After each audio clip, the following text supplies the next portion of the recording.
Good morning, everybody. I'm Mike Lovell, go by Apollo. It is indeed a pleasure to have you with us today for the San Antonio Electromagnetic Defense Collaborative meeting. It's the 7th of June. We're in San Antonio, Texas. It's a nice, beautiful day. It's warm. But with that, I'd like to go to the next slide. We've got a packed agenda this morning, and we're very thankful to our San Antonio Food Bank colleagues for hosting us this morning. We're going to have a few words from Mr. Obledo, and then Colonel Wish is going to have some welcoming remarks. For those of you online, I want to share with you where we're located in San Antonio. The food bank, we're very close in proximity to the end of the runway that supports the F-16 Viper operations. So today you may hear some jet noise in the background, and that jet noise is the sound of freedom. So if it gets overbearing, we may mute for a moment, let it settle down, but we hear that as music to our ears. But our agenda's packed. We've got a different topic today than we've had historically. As we evaluate resiliency and bringing resiliency into San Antonio, into Joint Base San Antonio, we felt it was appropriate to examine food security and resilience. We've got 3 high-end subject matter experts that are going to help inform us on that this morning. Following that, we're going to give you program updates on where we're at with our different lines of effort in San Antonio Electromagnetic Defense. We'll have about a 15-minute period for Q&A at the end, and then following the Q&A, as we wrap up, we're going to then transition to a tour here at the food bank. So we're delighted to have you, and at this point, I'd like to introduce Mr. Mario Obledo, who's with San Antonio Food Bank. Sir, come forward, please.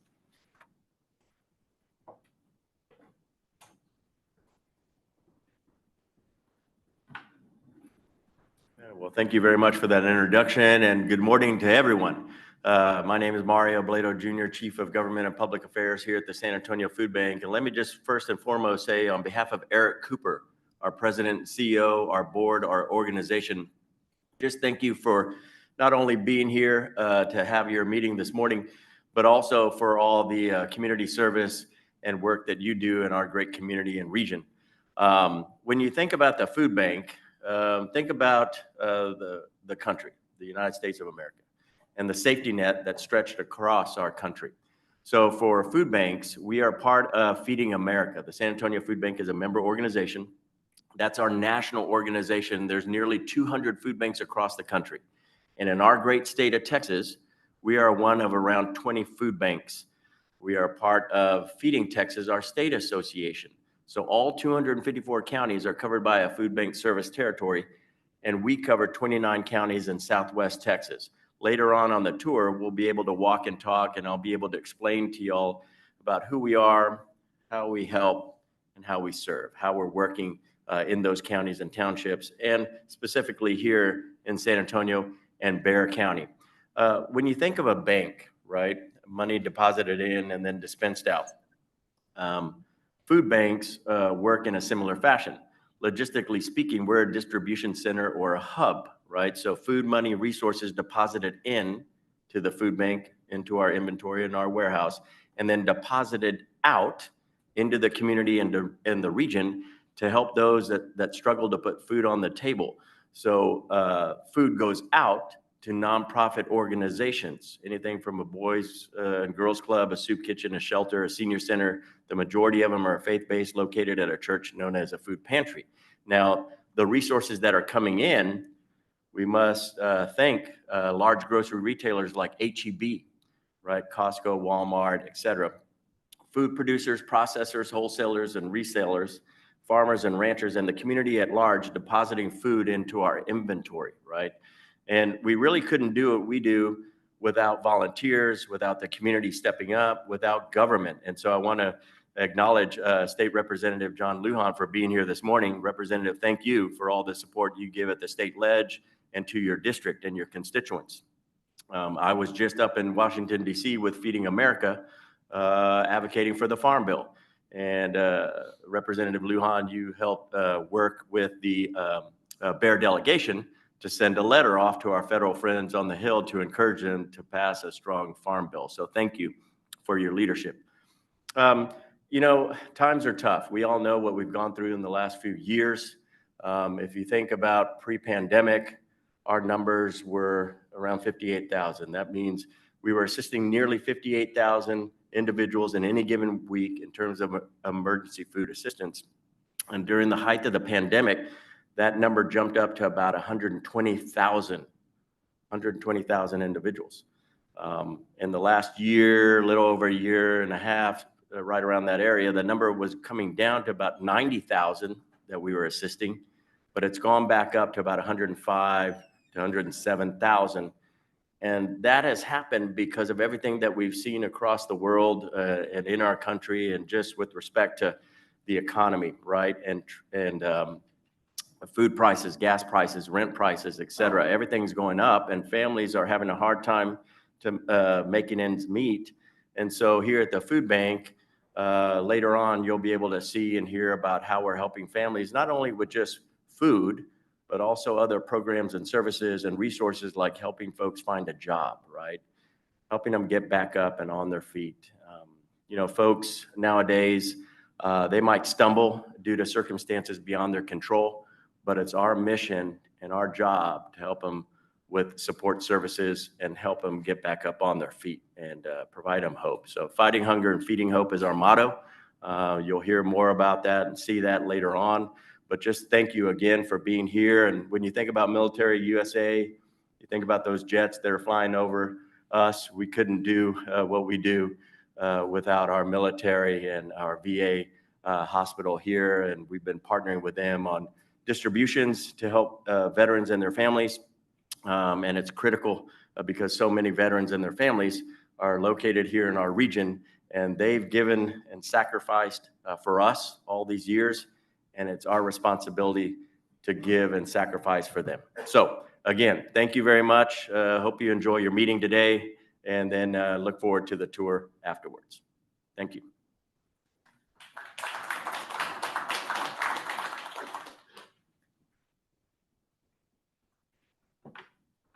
At this time, on behalf of Brigadier General Russell Driggers, the base commander, Colonel Wish, is coming forward.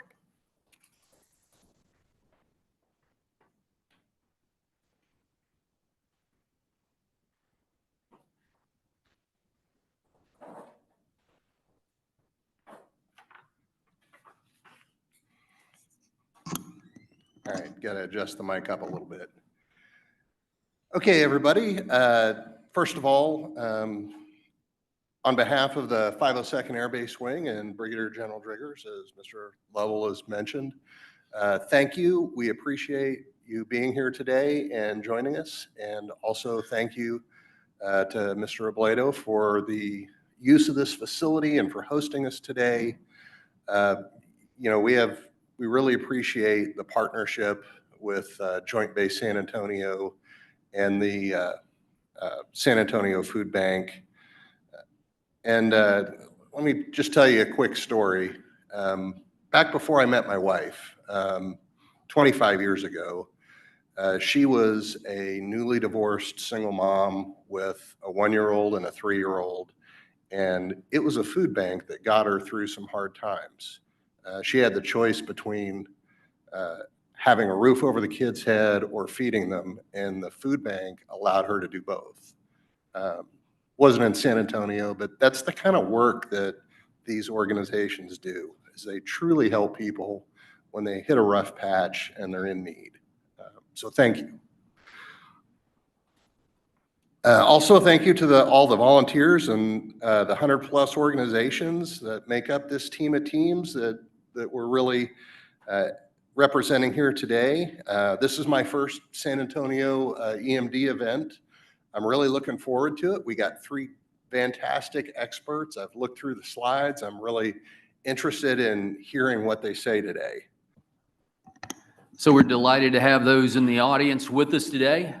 We know your time is precious, and we've got a packed agenda. For the 68 people that are with us virtually, we've got locations practically all over the continental United States joining us, and we welcome you to today's meeting. That moves us to the next part of our program, and that's where we're going to have 3 key speakers help inform us about agriculture, weather, and food. Our first speaker is Ms. Sunny Wescott. She is a Federal Emergency Response Official, Chief Meteorologist for the Department of Homeland Security, Cybersecurity, and Infrastructure Security Agency. Sonny's a gifted and talented individual who has degrees in Homeland Security Management, Public Safety Administration, Atmospheric Sciences, and is a member of both the American Meteorological Society and the International Association of Emergency Managers. Sonny, it's my pleasure to introduce you. Please come forward.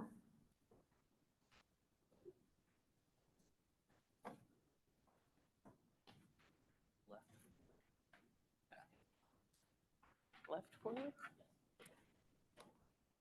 Aha, excellent. So for those of you who are able to pick up the slide deck, I have about 10 minutes to talk to you and about 35 slides. So that means I'm going to talk like a fire hose of data. So we're going to go ahead and roll right into it. If you can tell from these graphics, what this bar graph is it's where we stand right now, global temperature-wise, against the 10 hottest years on record. That black line at the top means that we're in an area that we have not experienced before. That means that the impacts and what I'm about to cover are going to be as amplified as this bar graph already indicates that we are at. What I talk about when I reach out to people about atmospheric changes is that we're not seeing just a change in one area or another area or a baseline temperature shift causing all of these subsequent events. What's really happening is a change in our low pressure centers. Our lows are what produce all of our weather events, the rain, the tornadoes, the winds, the lightning strikes. Tropical cyclones are low pressures, as well as our continental systems. So it's important to understand that a change to low pressures in whole has a cascading impact to everything else. The bigger the low, the slower it moves. This means more time under your high pressures. High pressures are the lack of weather. They're more direct solar radiation, more evapotranspiration, heat waves, heat domes. That's the difference that we're talking about when we talk about the overall shift in atmospherics. You don't need to be hotter for this to be triggered off. What ends up occurring is if one area along the northern hemisphere is experiencing abnormal heat, India, China, anywhere along the northern hemisphere, it will change the way that our frontal boundaries move across the US. All of our weather events for us here are continental based off of the polar front jet that comes in from the west and exits to the east. What that means is it's a carousel of lows. If you think about lows as horses on the carousel, they come in from one direction, they exit to another, but there's some variation in north-south. Same concept applies. If you wobble any aspect of that, it changes the way that those horses operate. It changes the intensity of the systems. That's essentially what we're talking about when we talk about the overall shift in climate and the security of things at the surface. Now, what this shows you is where we're at now against where we were at in the early 1900s when we built the vast majority of our infrastructure between 1905 and 1965. In that 60-year span, our roads, our metros, our dams, our electric systems, all of that was created. What that means, if you look on here, if you look at those periods of time against where we're at now, they were not built to the conditions we're currently experiencing, let alone the conditions we're going to be experiencing. As it gets hotter and everything evaporates out, just like a sauna, it can get as hot and as humid as it wants. It will not rain in the sauna. You will not get a rain cloud. The exact same thing happens across the atmosphere. It'll get incredibly hot, incredibly humid. That will suffocate anything. That'll suffocate humans, livestock, plants. So as we go forward, you're going to notice that's going to be the trend. The hotter it gets, the less rain you see overall, but it means that you'll also see more hyper-condensed rainfall periods. You will still see your whole season of rain. You will just see it in a few events instead of over the season. That'll be incredibly damaging. We did not build to the amount of rain that we're seeing in these rainfall events, but it is your total annual accumulation. When you look at where we're going to be going in the future, these are the new National Climate Assessment graphics. These came out tail end of last year. As you can see, it's only going to get hotter during the different seasons. Some seasons warming at a greater rate than others, precipitation moving from one side of the US to the other. As it evaporates out, the wind that's affiliated with these low pressures being stronger pushes that moisture field a little bit further down, passing the buck each storm. What that allows is for this variation of a 50-50 split across the US. One side heating abnormally high, the precip falling in the area that does not need it. When we look at what this means for our critical infrastructure sectors, you need water to run everything. You need it for mining, you need it for energy, you need it for your data centers, you need it to be able to create concrete cement mixtures, for the homes, to be able to flush toilets, to drink water, to water your plants. All of those come with cascading impacts. You need it for your chemical sector as well, which runs a lot of your fertilizer. When you run into these issues, each sector takes damage. If evaporation at the surface continues, if a shift in the frequency of rainfall continues, each one of these has already been experienced as an impact pain point. Same thing with structural integrity breaks. The ground lifting in some areas, collapsing in others. This is coming with a structural integrity issue. That means that the roadways, runways, and railways are all taking hits at the surface, as well as atmospherically. That overall heating can come with its own impact to aviation, which impacts supply chain. Lower river levels means less movement of barges. That comes with supply chain issues.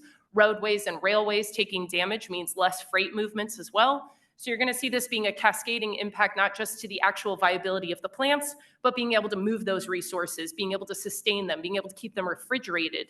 All of that takes an impact if the energy system and the supply chain all take impacts as well. So as you can see, pipelines are also under risk. So this isn't just energy provision from one thing to another. Solar fields are taking damage from higher hailstorms. These high hailstorms are forming at greater intensities because of the heat field and high humidity levels from the evapotranspiration. So again, as these amplify all the damaged systems. So it's not just one over another or one solution is better than another. It's diversifying that portfolio. That's really going to be what we need to do moving forward, is moving away from large energy systems to local energy systems, being able to move to climate resilient hubs. As a prior Air Force lead met, what that means is the hotter it gets, there's less lift in the atmosphere. There's also more turbulence, for those of you who didn't know. So this also means that aviation takes that direct impact on what they can load the planes with, how frequent they can fly, the general consumer base as well of who's going where and when. You're also going to see that the railways are going to start to warp at that extreme. This has already been reported in 3 different states across the US in the last 2 years. There are some mitigation strategies that are employable, things like painting things white, changing the albedo of that item, has an immediate cooling effect of near 97%. Some of the paint that we can utilize will actually work to cool the material. Now that comes with variation impacts of its own, such as now your visual systems can't pick up on it the same way that it used to, and you'd have to shift to thermal. So each one of these things comes with not only a mitigation strategy that can be employed, but comes with a cost, and it comes with cascading negatives of its own. When you look at where we're going to be going this year, it's important to understand the graphics that are available to you all. So satellite imagery from NASA, the GRACE satellite, that showcases to you not just surface drought, but the drought that your roots of your systems, your trees, your vegetation could be experiencing. That has a major implication when the next rainfall system comes in, where that rain goes and how meaningful that rain actually is for your vegetation. Just because you need rain does not mean that you need all of your rain at once. That will strip your soils, it will damage your plants, it will damage by force of the actual water itself, and it will pull away critical minerals and metals needed for that plant to grow. This also has an impact for sedimentation in the river systems, which fills the rivers from the bottom up, reducing the capacity that they're able to hold.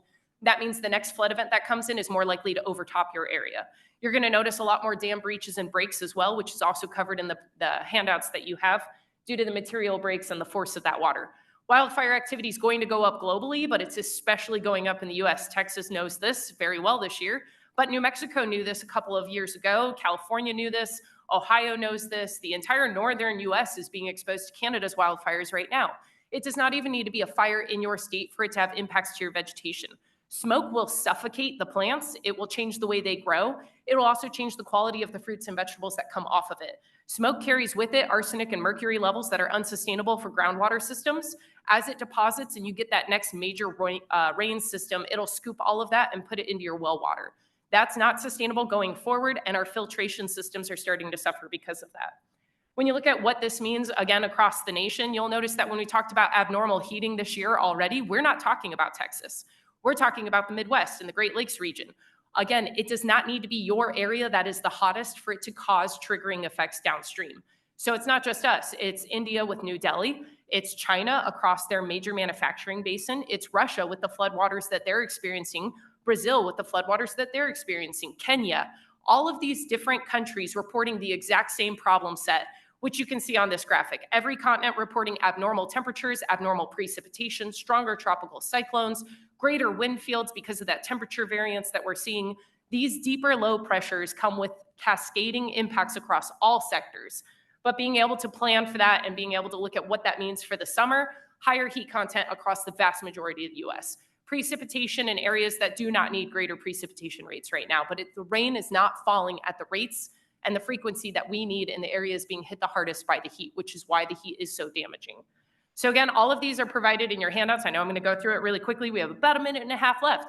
Drought's going to continue to amplify over the Texas-New Mexico border, which is already on fire. They've started to lead the nation this year in fire activity against, of course, separating out the Texas wildfire because that is numerically going to skew all of our stats this year. But when you look at who's burning right now, California, Arizona, New Mexico are already vastly on fire, and they are amplifying out despite the firefighting efforts. When you look at drought and EDDI, which is over there, that's the thirst of the atmosphere. It's how much it's sucking out from the plants on the back end of each of these rainfalls. So you're going to see that your heavier rainfall rates, your stronger storm systems are coming in. Greater wind fields mean that more drying of vegetation, and also means rapid expansion of all of your wildfires. These will also mean an increase in power outages impacting refrigeration, transportation, the sustainability of medications as well. So we're seeing this across the board. Our supercells are not only getting stronger, they're covering wider areas and they're staying on ground longer. We have had more than 1,000 tornadoes already in the last 3 months. Our annual average is about 1,200, so we're going to violate that this year. When you look at what impacts the energy sector the most, it is severe weather across the board. That takes place throughout the year, and you'll notice that Texas, Louisiana, Arkansas takes the heaviest hit from that.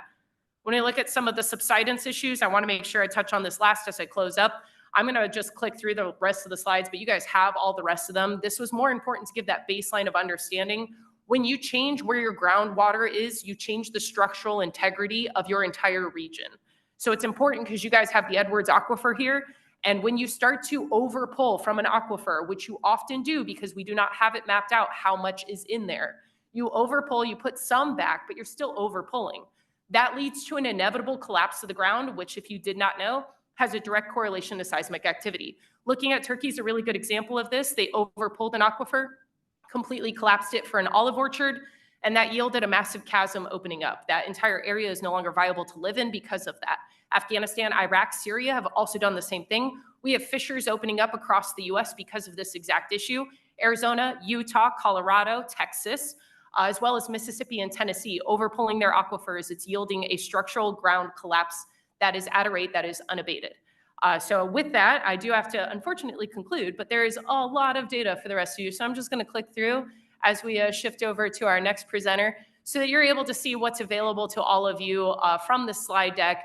Just to give the expansion, the good news, each one of these comes with notes and links, and you're able to interact with all of the fun statistics that are applicable to the state of Texas, as well as across the board to the agricultural sector, the loss of the crops that can't sustain in the changing climate that we're experiencing. Wildlife also not enjoying these general temperature shifts. And with that, that concludes my brief.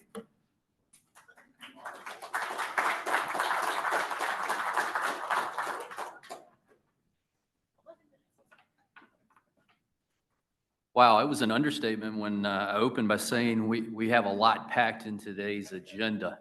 Sonny, phenomenal presentation. Thanks for setting the stage, letting us know what that effect from the weather is on our food security and to prepare for our next speaker. For those 77 online, we saw a couple of questions come in. Please keep the questions coming. We'll address those at the Q&A session.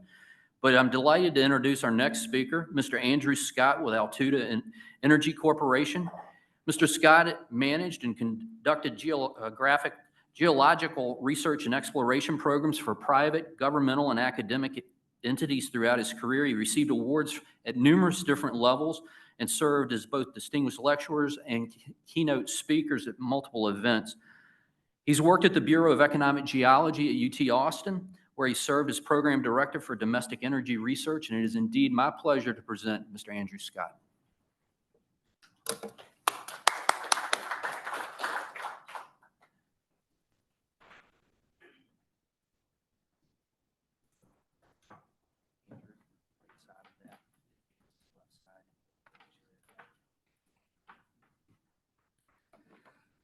I'd like to thank JBSA and Apollo for the opportunity to speak to you today about preparing a survival pantry, focusing on exactly how many calories you think you're going to need.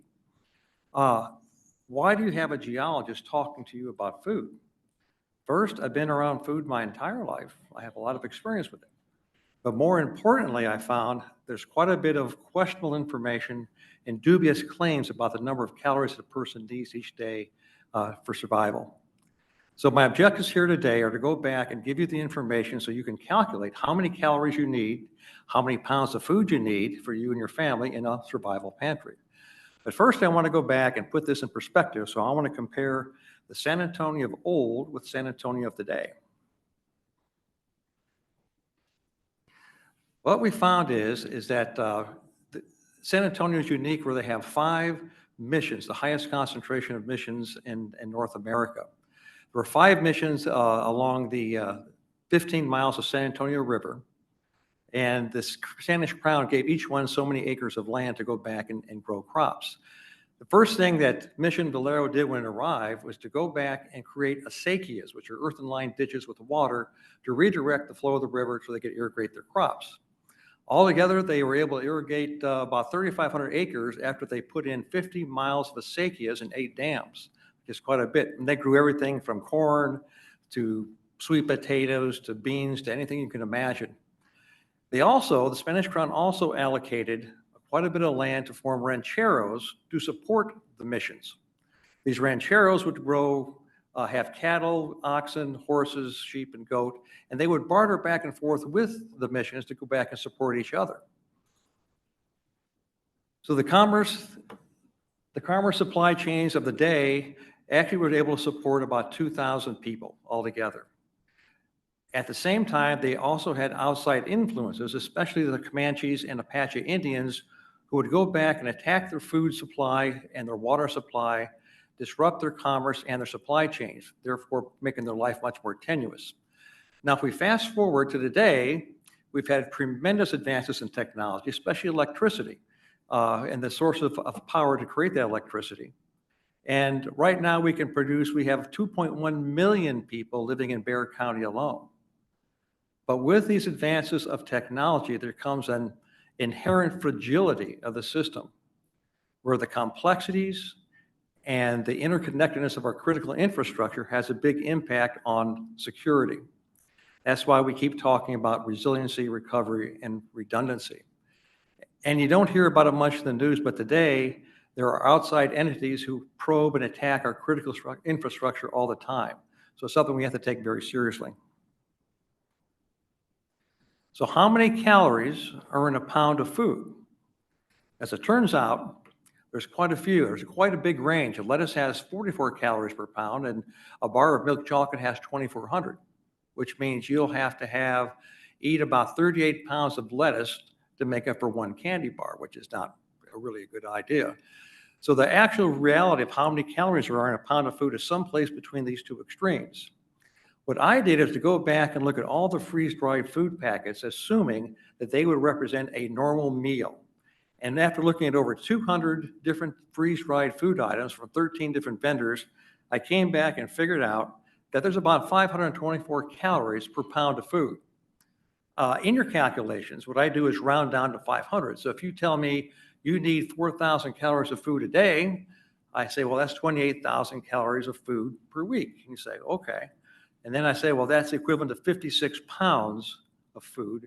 That puts it more in perspective of how much food you actually have to have. So how many calories do you need daily? And that depends.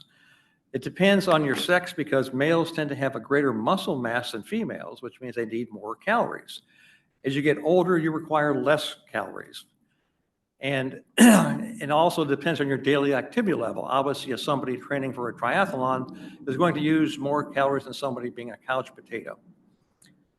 What I did is to go back and use the Harris-Benedict equations that would relate your height to your weight to your age to calculate the basic metabolic rate.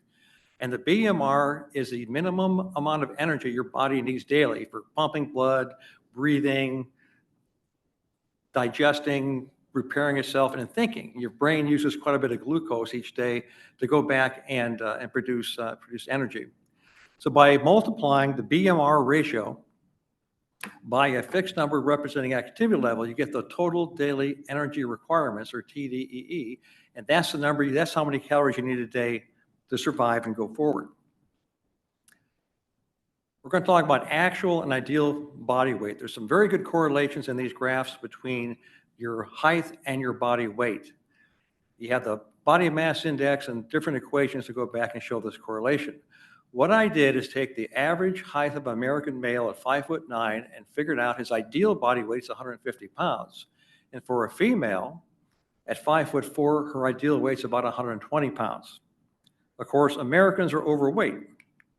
So in reality, the average male is about 200 pounds and the average female is about 171 pounds, which means you need more calories per day to maintain that weight. Some of you are thinking, I don't have to store food. I have all this body fat stashed on my body here. I can kind of live off of that. It didn't quite work that way because while your body's good at taking body fat and making energy for most of your cells, it's not good at producing glucose. So your body breaks down muscle cells, including heart muscle cells, to produce protein to turn into glucose to keep the little wheels of your brain working here. So you have to take that into consideration. The most optimal solution is to go back and calculate your food pantry needs based on your ideal weight. And that way, if you need more calories, you could live off your body fat, but you have food coming in to support yourself. Here's a plot, kind of put it graphically to show how many calories you need. What I have here is the basic metabolic rate on the left-hand side, and that colored bars you see represent your activity level, light, moderate, and heavy. And then at the very high activity levels, I have extreme. If you go back and look at this, you can see that a young man uses as many calories at his basic metabolic rate as a 65-year-old woman living off the at a moderate activity level. And you can look and see how a young woman, age 25, uses about the same amount of calories as a man who's age 65. Now I'm going to go back and compare the ideal weight here to your actual weight, the average weight of the day, and look how everything kind of shifts off to the right. What you can see is that you need a lot more calories at a higher body weight level. So that's a very important thing to take into consideration. That's why I say go back and calculate things based upon what your ideal weight is. There's a lot of food vendors out there who have these emergency food buckets and packets, and they tend to over-exaggerate how many days of food they have in that bucket and how many different servings. One vendor told me that even though their meal kits had 1,200 calories a day, and it's not enough food for some, it should be enough to get your family through hard times. And obviously that's not the case. So always go back and count the calories for the food vendors to go forward. This surprised me, how many calories infants and children need. They take a lot more caloric intake than you realize to go back and support themselves. It became obvious that's because kids and infants need energy to grow. So you have to take that into consideration as you move forward. And then I want to go back and summarize the daily requirements. The bars on the left represent the moderate activity levels for men and women. The bars on the right with the numbers are the higher activity levels. As you can see, based on the family number, you may need anywhere from 10 to 15 to 20 pounds of food a day for your survival pantry to keep things going. So you have to plan accordingly as you move forward.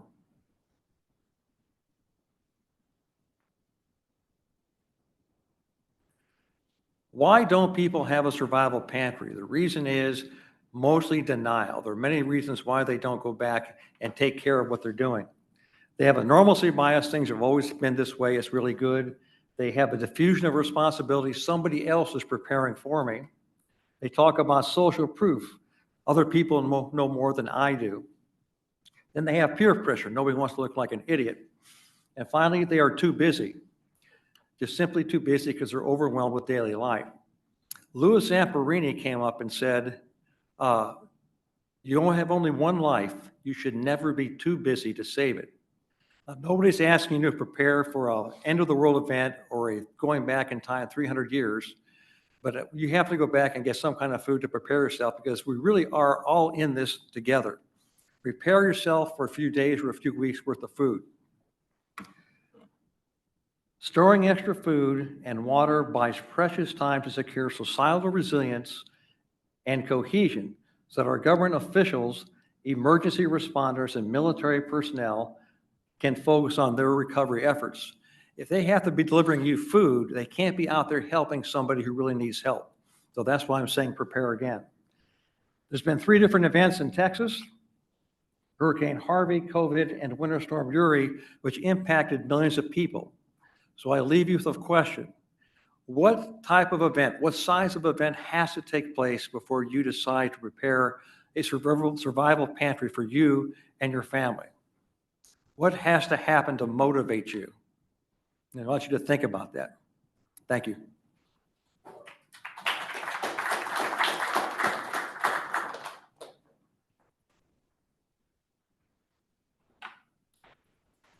Mr. Scott, that was a very awakening presentation. It brought it home and it applied with a call to action that we all need to think about.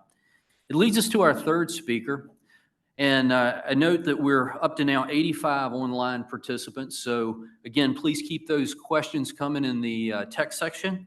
And with the 31 folks that are in the room, we're really happy with the participation level. But our next speaker is Dr. Keeper Sharkey. She's going to join us virtually. She's a quantum information specialist with a PhD in chemistry. As a quantum information specialist, she has a particular focus on applying quantum algorithms to post-quantum cryptography.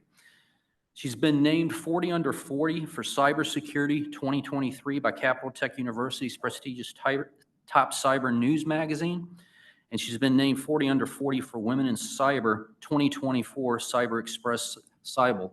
So with that, Dr. Keeper, Dr. Keeper Sharkey, are you with us, ma'am? I am. I'm not audible. You are coming through loud and clear. Over to you. Wonderful. Thank you very much. I'm so proud to be here today to talk about quantum and food resiliency. If anybody's interested in learning more about quantum, I just wanted to point out my book, Quantum Chemistry and Computing for the Curious.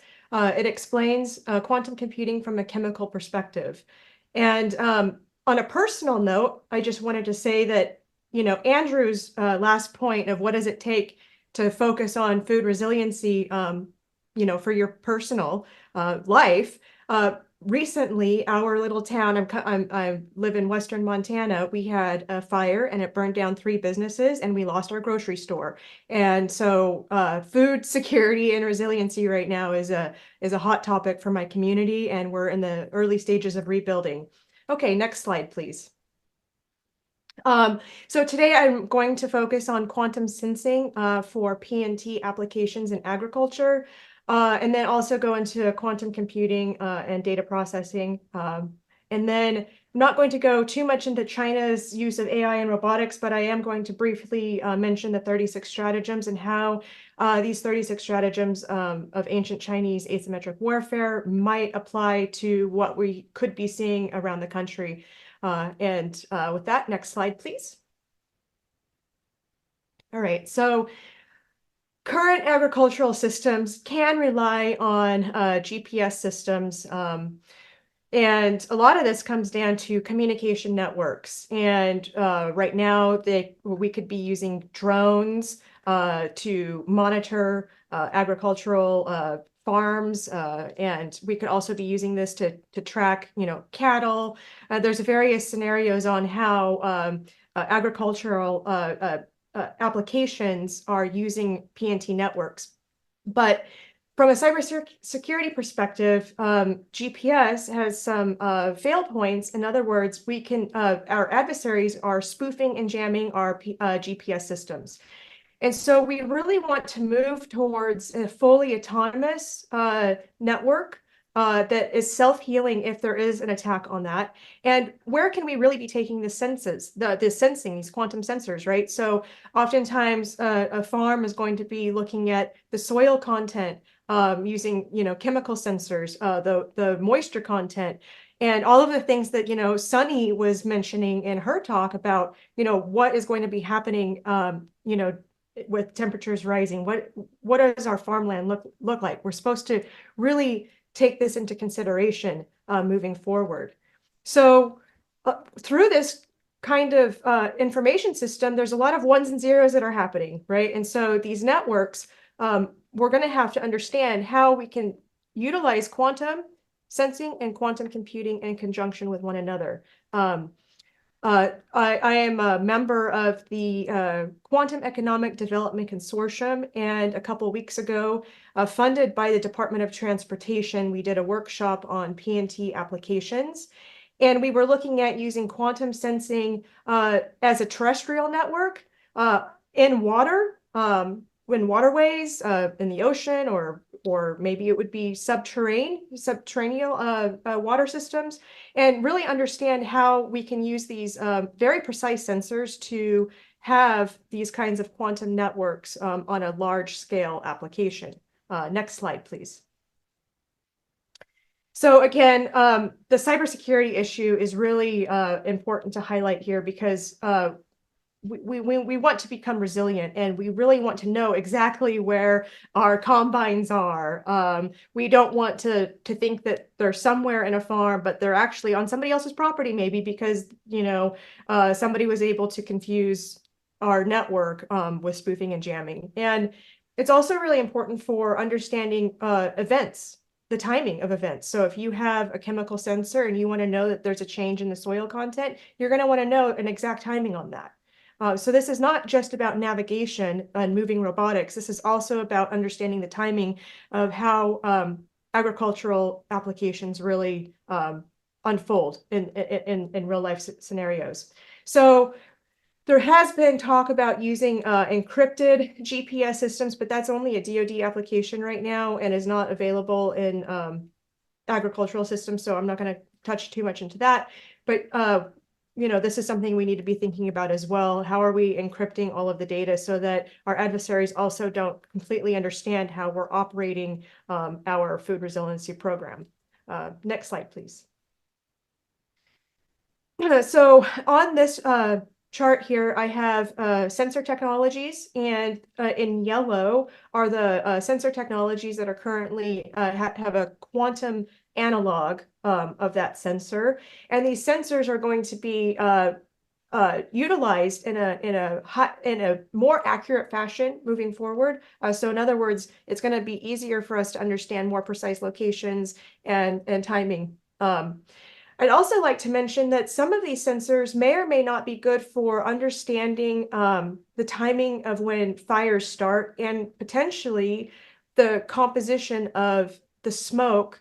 And there's an application of using quantum sensing for understanding the safety of an environment that does have active fire, and how we can be protecting our firefighters in going into these different scenarios. So quantum sensing actually has many different applications. And with that, please, next slide. All right, so right now, these quantum sensors, as they're being deployed, really need to integrate with a quantum computer, because if we're going to have quantum information, I guess it would be best if we could have a quantum computer process that information.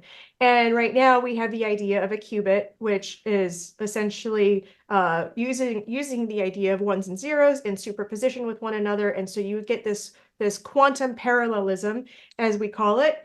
And it's actually a misnomer that quantum computing is quote unquote faster than classical computing. It is to a certain extent, but really what we have is the quantum tortoise and the classical hare. And so if for small problem sets, it's possible that a quantum computer takes a lot more time. And at some point, if the problem size becomes large enough, you might actually get a speed up over the classical algorithm. So that's basically what quantum computing will offer us in the future. As these quantum networks become larger and larger and we roll them out in various scenarios, we're going to see the need for algorithm development and how does that quantum computer come into play for processing that information. Okay, next slide, please. All right, so where does that leave us with the 36 stratagems in the cybersecurity? Well, there's 3 stratagems that I think are really important for us to understand.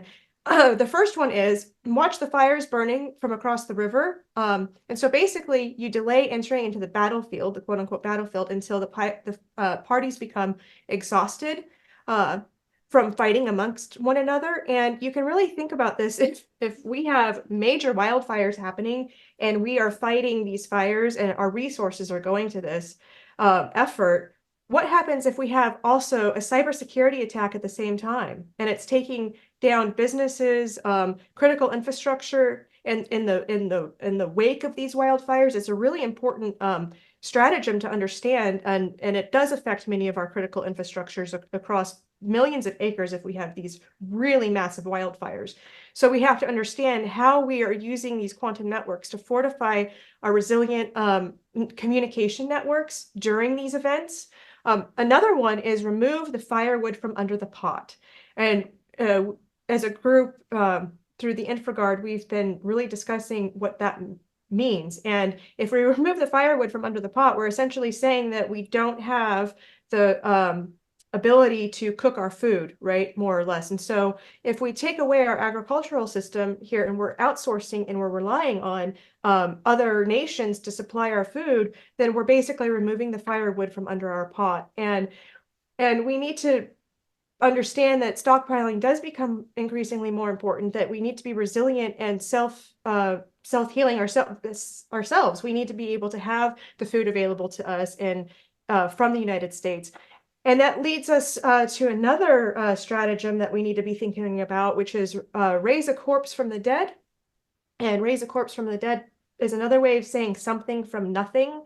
And this is explained in our adversaries obtaining croplands and agricultural lands across the United States. And so in this figure I have right here, we really need to be concerned about the dark blue regions where there's a lot of acreage that foreign holdings are in control of.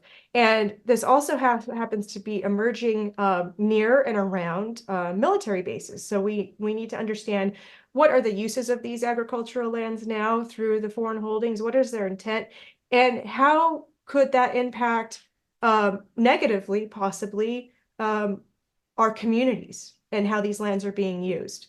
And with that, I wanted to just say thank you for the opportunity to be here, and that is the end of my presentation.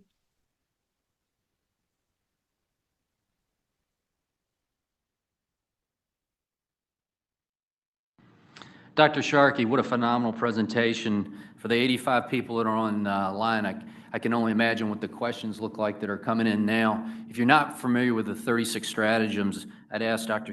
Sharkey to touch that a little deeper when we get to the Q&A session, because I could see the expressions on folks in the room when that came about, when that discussion came about. So I think there's great interest there. With that, it's my honor now to move to more of the traditional part of this program, and then we'll rapidly get to the Q&A session. And at that point, we'll ask our two in-person speakers to join us up in the front. And Dr. Keeper Sharkey would ask you to stay online for that Q&A session as well. So with that, we'll go ahead and next slide, please. For those that are new to San Antonio's Electromagnetic Defense, our real purpose, our mission statement, if you will, being a warfighter, being a military organization, we have a mission statement, and that's to ensure Joint Base San Antonio continues military ops in a post-electromagnetic pulse environment. We've got a model on how to do that. It's scalable. I'll show you that in a moment. We want to support a dissuasion strategy to ensure the enemy does not believe an EMP is a viable weapon. And we do this through all domains and have leveraged 5G in the process. Slide, please. So this is the model we've built. It's scalable. It's slightly different than what you've seen in prior presentations. And I want to start out with under the image of Brigadier General Russell Driggers, our base commander. With his authority, we've established this public-private relationship with the community. It's got more than 700 volunteers and 100 different organizations that meet. And this is one of those public meetings where we leverage the community, whether it's research, academia, governmental, private sector, industrial base, the whole gamut of the community go after resilience. If you go screen left and you look at that military patch there, that represents a 4-person liaison team that interacts with more than 100 organizations that are visualized in the upper left of that slide. The upper left is really our think tank. That think tank helps us drive costs down with crowdsourcing innovative ideas and then making them practical and working them. If you go from that military patch in the center left to the right, you'll see 3 lines of effort. The first is infrastructure. What you find on each of these lines of effort is they have steering committees and work groups. That's the magic of this model. When you get thought leaders focused on problems, we get solutions. And in the infrastructure line of effort, what we're really looking for is hardened water, waste, gas, transportation, communications, all those infrastructures we want not only hardened, but exercised. Our second line of effort is 5th generation cellular. In that program, we first ran a research lab for Office Undersecretary of Defense for Research and Engineering. Our prior program manager, Mr. Jody Little's with us today. He did a phenomenal job with that program, and now we have transitioned to more of a deployment aspect of deploying FirstNet infrastructure built by AT&T. Thirdly, we've got a combined line of effort that we're calling recovery community resilience or community readiness. And it's combining two prior lines of effort where we didn't know it, but we were double tapping the same stakeholders with policy and education and emergency management. So we've rolled that into a single line of effort, and Ms. Blanche Dubois will give an update on that momentarily. Slide, please. So slide. In the infrastructure line of effort, I want to just give a quick spattering of current projects that are in execution or fully going forward right now. We've got 4 different programs that are being sponsored. The first is by DOD. It's under the Presidential Executive Order 13865 for coordinating EMP resilience. We're hardening a fuel farm. The second is by the Office of Air Force Energy Assurance. What we're doing in that area is a closed loop advanced geothermal prototype. The third is where the same office sees the magic that's in this community and wants to replicate it through a pilot and scale it. So we're calling that a community engagement pilot. And the fourth, we just started working in March of this year for U.S. Space Force with helping deploy a new space awareness system that Lincoln Labs is putting together. Slide, please. So a lot crammed into a small slide. Upper half of the slide shows our fuel farm, our petroleums, oils, and lubricants facility at JBSA Lackland. We've been underway on this program for a couple of years now. We were funded for 24. We're well underway following a risk assessment of how to design our solution. And what that picture shows is 2 different fuel tanks, approximately 1 million gallons apiece. And then circled in the red circle on the bottom center of that same image, you'll see a control house. So much of the mitigation and hardening activities is focused on the functions in that control house. And we're going to demonstrate through a pilot effort how to do that with a bottom-up solution that is not only resilient, but cost-effective. Immediately under that image, you'll see a second image. It's on our geothermal prototype that's underway. We put that on contract in September of 23. Ever Inc. is leading that prototyping effort for us. And with the next slide, I'd like to introduce you to the team that's making that possible here in San Antonio. This team kicked off the program on the 20th of November with our first meeting at Joint Base San Antonio's Chapman Annex. Many of you know it as Medina Annex, but that's where that prototyping effort's going along. We crossed one of our first major milestones in April, and concurrent with this meeting happening separately, Ever Inc. is actually briefing the first analytical output of this prototyping effort to our senior leaders in the Pentagon today. After this meeting, I'll actually be jumping into that meeting immediately to catch the last few minutes of it, but we're really proud of how this program is running. Next slide, please. I mentioned for a moment that we're helping U.S. Space Force deploy a satellite antenna. It's basically down at Chapman Annex, not far from where the closed loop system is being deployed. But this is a little bit different effort. We're outside of the resiliency bubble and helping U.S. Space Force deploy something that's critical. It's needed for America, and it's for space domain awareness. There are 3 different antennas like this that are going in across the continental United States, one up in Washington State, one up in the Northeast at Lincoln Labs proper, and then one here locally. It's an effort that's going to take about 2 years to put in place, but we expect that to be fully operational and capable in January of 29. Slide, please. More importantly, I'd like to share with you a really great news story. Since we last met in the fall of 23, this document, it's a partnership memorandum of understanding, was created, and it's the first of its kind. We're really proud that CPS Energy and the Air Force, the city of San Antonio, entered an agreement to go after long lead time sources of carbon-free resilient energy.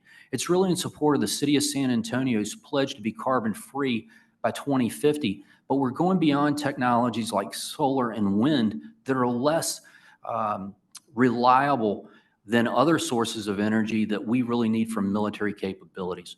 So what we've entered into an agreement that has been signed by not only General Driggers at Joint Base San Antonio, but all the general officers in the chain of command up to the Pentagon for the Secretary of the Air Force for Energy and Installations, to say that we've got skin in the game. We're a partner in this city.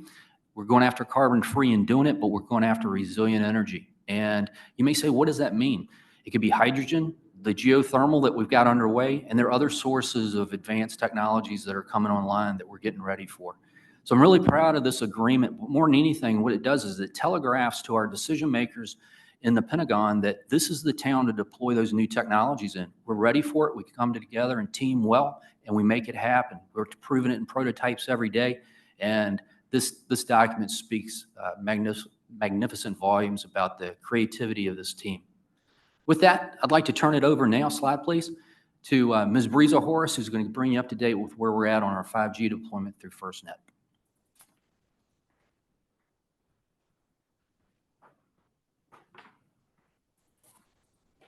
Hello again, and thank you, Mr. Lovell. Next slide, please.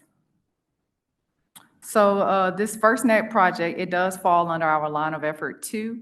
And under this project, we will be installing commercial size cell towers. Okay, those are macro towers. For those that can see the slides, it's the one up top that the arrow is pointing to.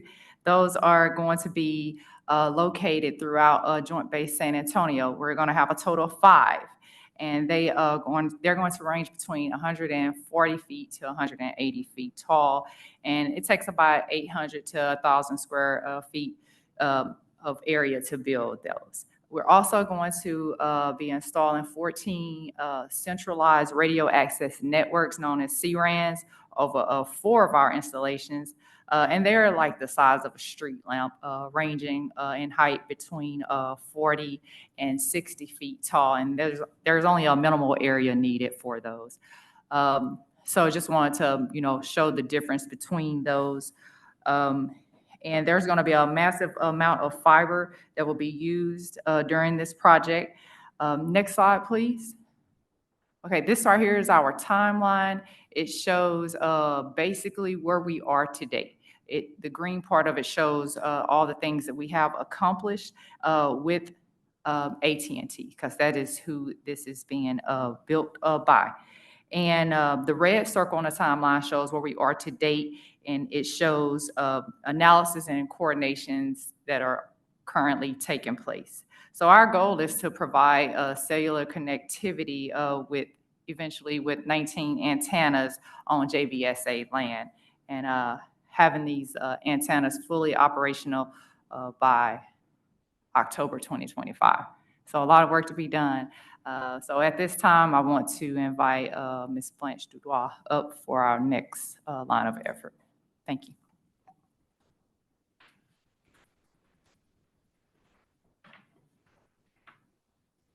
Good morning, Blanche Dudois, JBSA EDI's Director of Operations. I'm also dual-hatted as the Logistics Readiness Officer for the Air National Guard here in Texas at the 149th.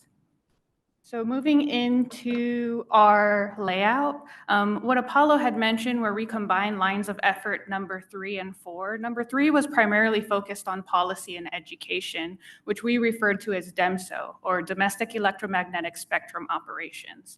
Our policy and education has been combined with our recovery readiness line of effort number 4, not only because of the stakeholders, but the frameworks also aligned very well. So it's based off of the National Incident Management System, or the NIMS framework.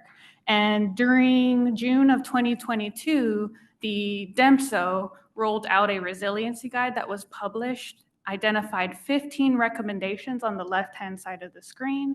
And those recommendations, we then built out to a phase 2 where we are going to provide templates that can be used across the community. When we looked at each of those recommendations, based on how you view your perspective on readiness, it can turn into 3 different approaches based on your household level, your organization level, or your community. So with that, we saw, rather than building out 45 templates, to consolidate them and package it to what you see on the far right of the screen.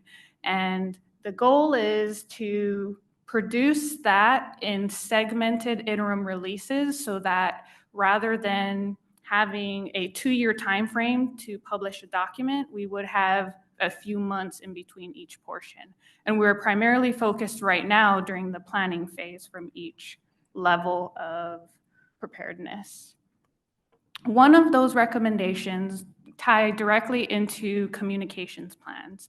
So our goal is not to duplicate any effort that's ongoing throughout DHS or FEMA. It's more so to provide the tools and considerations to navigate what's currently available and supplement any potential gaps. So during the release of the Power Outage Incident Annex in 2017, they identified 77 primary entry point locations where radio towers and networks would be able to reach 90% of the population. As a part of those PEP stations, they have identified backup resources to ensure that during a disaster, they would be able to transmit and make it all the way through the recovery phase. There's even a program which will be rolled out through 2026 that will EMP harden a lot of these sites. So majority of them have already basic EMP hardening standards across their sites.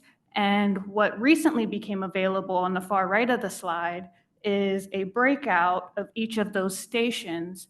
At the link below, you can find it. But if you plug in your state, your area, it should be able to direct you to a specific radio station that you can access. So again, our goal is to identify what resources already exist, package it up to help your individual households, organizations, and communities navigate them, and how to build a plan that suits you based on your location. So with that, I'd like to transition now to Paul Ramos. Paul's going to give us some updates and notes.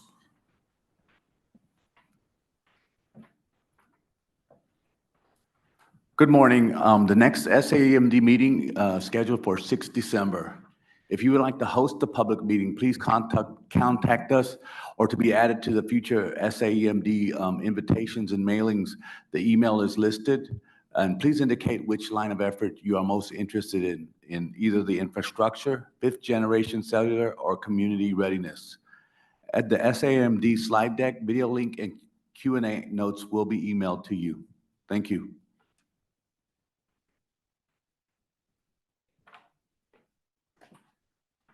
With that, I'd like to invite Colonel Wish up to share his closing remarks. Sir?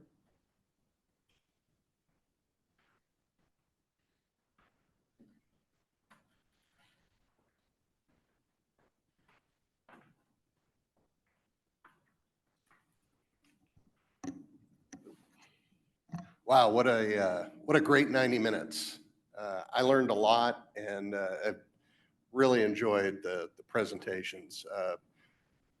Ms. Wescott and Dr. Sharkey talking about some of the threat environment, Mr. Scott talking about what we can do about the threat environment. I think just as a closing note, I'd like to take everybody back to COVID and when we were all in our houses. And I remember the rush to find paper goods, and that changed our culture.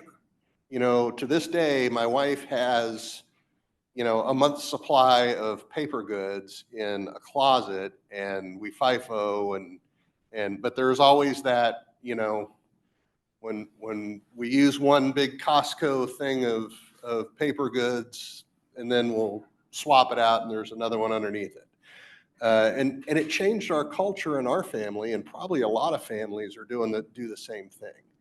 And so I'm hopeful that as we publicize information like this, we don't wait until a disaster to change the culture with food security or critical medications or other areas of resilience, because it's important. And it has an impact on military effectiveness. Joint Base San Antonio is a team effort. It's the base, it's the military, but it's also the community, it's Military City USA, and we can't be effective in great power competition without a strong community and a partnership between the base. Once again, I want to say thank you. Thank you, Representative Lujan, for joining us today and your passion and interest in these subjects. And again, thank you on behalf of Brigadier General Driggers, Mr. Abeledo. Thank you for hosting us here today. And it's been great, and I hope my schedule lines up that I get to attend some of these in the future. So thank you.